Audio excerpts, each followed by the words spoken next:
Ini udah kebuka ya, Pak? Ya. File news.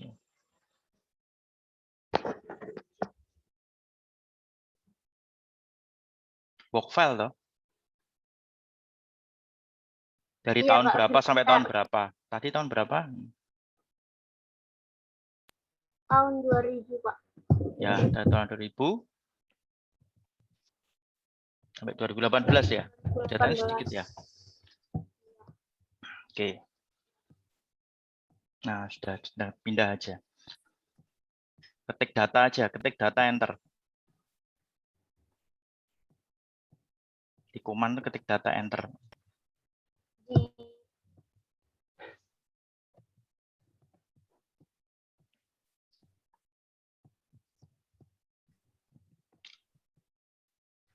Enter.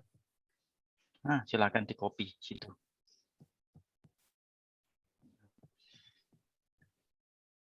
Saya nggak tahu apakah dia tetap pakai koma, pakai titik, hati-hati ya.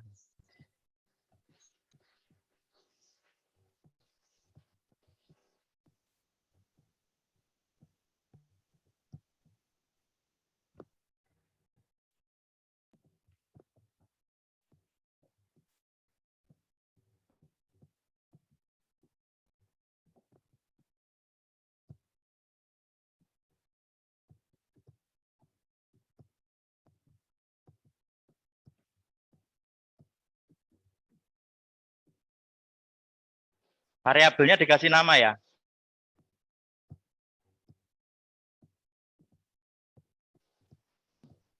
Dina geser ke atas saja.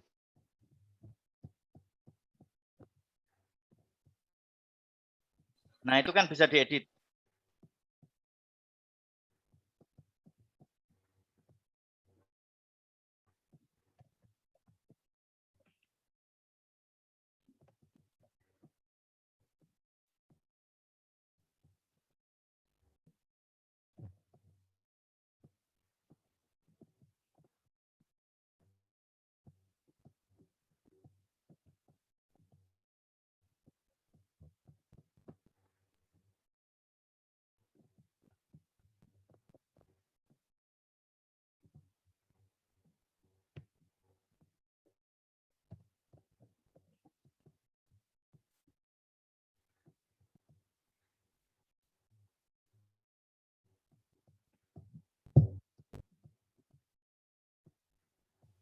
Kepanjangan namanya suite gitu aja, suite.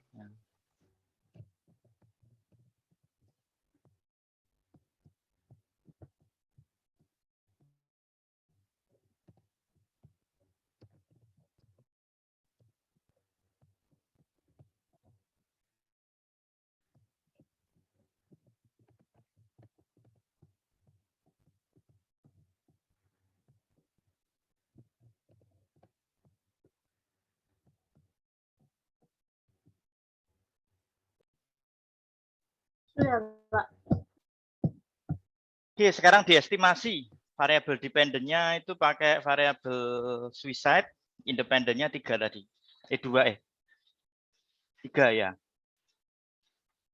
Quick run, quick.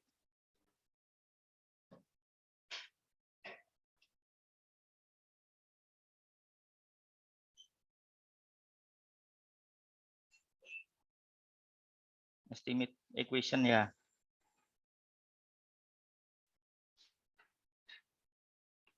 Ketik suicide.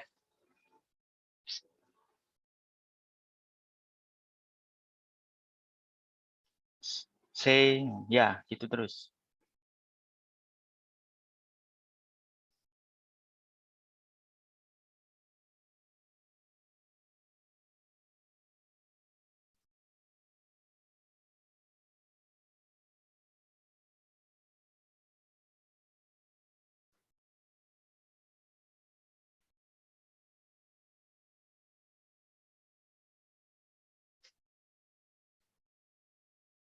Kenapa X?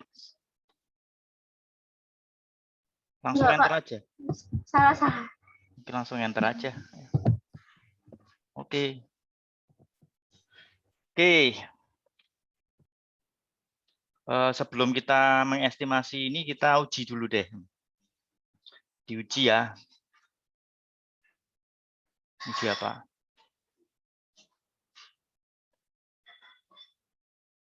Sebelum kita menginterpretasikan hasilnya ini, kita quick dulu. Quick. Oh, bukan ini ya? Apa ya kalau estimasi persamaannya? Bukan di situ. View. Diagnostik. Nah, itu mungkin. Normality dulu deh. Jaquil-Bera ada? Residual? Normality test. Histogram. Betul itu tadi. Betul. Nah, ini betul. Histogram. Ya. Oke, ini hasilnya gimana? Normal nggak? Jenny, Priscilla, Levina. Hasilnya normal nggak?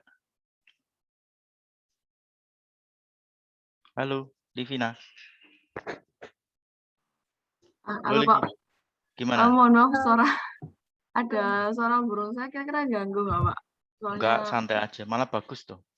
Ada back sound-nya. Oh ya, bagus. Kalau yang ini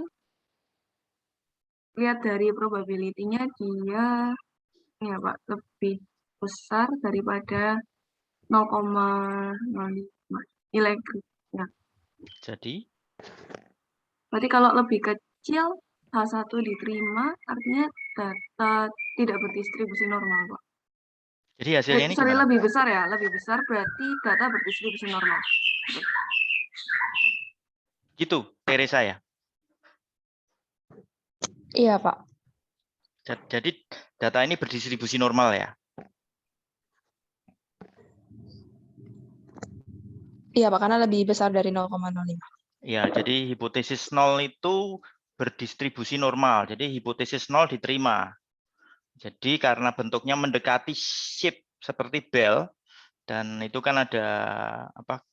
Skewness sama kurtosis, keruncingan sama kemencengan itu dia itu bentuknya itu hampir mendekati normal. Jadi kemungkinan dia tidak normal itu ditolak. Jadi kesimpulannya data ini berdistribusi normal ya. Oke, jelas ya. Lagi Dina, tolong satu lagi. View lagi.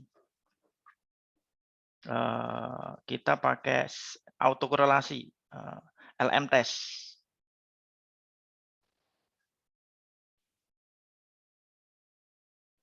Oke, like 2. Oke, 2. Silakan diklik. Ini normal enggak? Ini autokorelasinya ada autokorelasi enggak? Menurut Dina.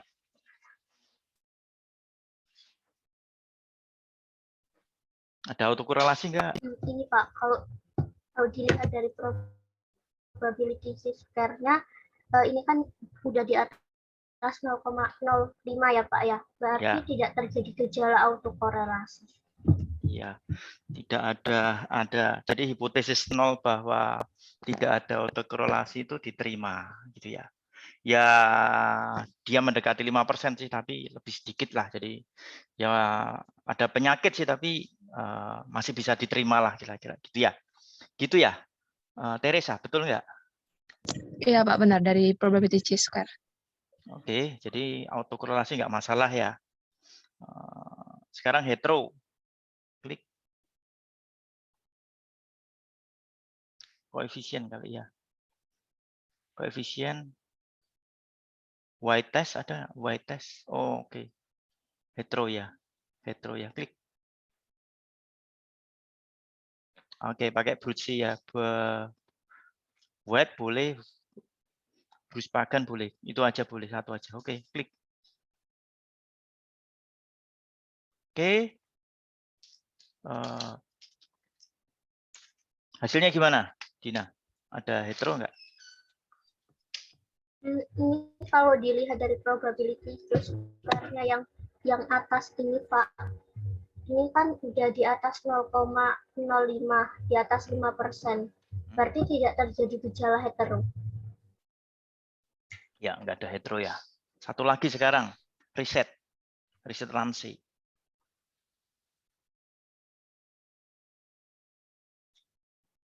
Oke. Stability coba. Ramsey itu untuk mengidentifikasi ada variabel penting yang diabaikan, ada autokorelasi atau enggak kira-kira. Tulis 2 aja deh.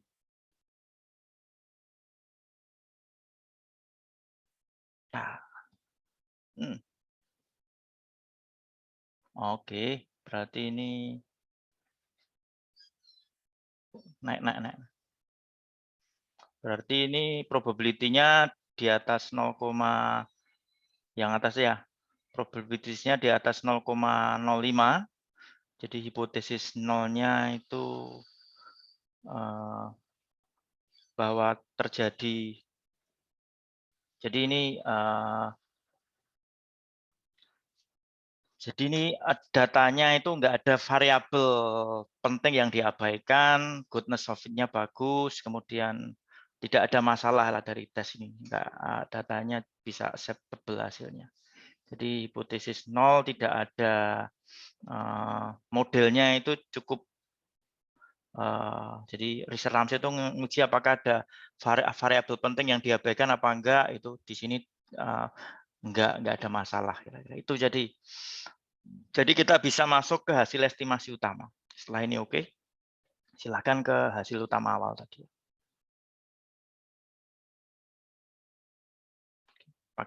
Pakai least square bisa. Oke, oke aja. Jelas ya. Nah, kesimpulannya apa ini, Dina? Pertanyaannya apakah health tadi pengeluaran pemerintah untuk health itu berpengaruh terhadap suicide enggak? Halo Dina. Ada ngaruh enggak? Yang health ini karena koefisien probability-nya 0,7 berarti berpengaruh, Pak. Tidak. Iya. Kan probability itu ngomongin error kan. Jadi beda dengan yang tadi ya. Kalau yang tadi itu menguji ada penyakit enggak. Kalau kayak COVID itu loh ya. Kalau tadi signifikan berarti dia kena COVID gitu loh.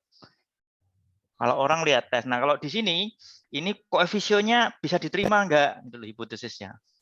Kalau tadi ada asumsi ada COVID enggak, kira-kira gitu. Kalau itu signifikan berarti ada COVID lah. Kalau tadi kan asumsinya kalau yang tes tadi 3 atau 4 tadi, kalau dia signifikan berarti ada penyakit. Nah, sebaliknya kalau di sini. Nah, ini enggak signifikan berarti health itu tidak berpengaruh gitu. Karena errornya lebih dari 5%. Jadi errornya 78% kira-kira gitu. Kalau 78% itu nggak lolos kira-kira gitu. Angka ini nggak bisa diterima itu loh.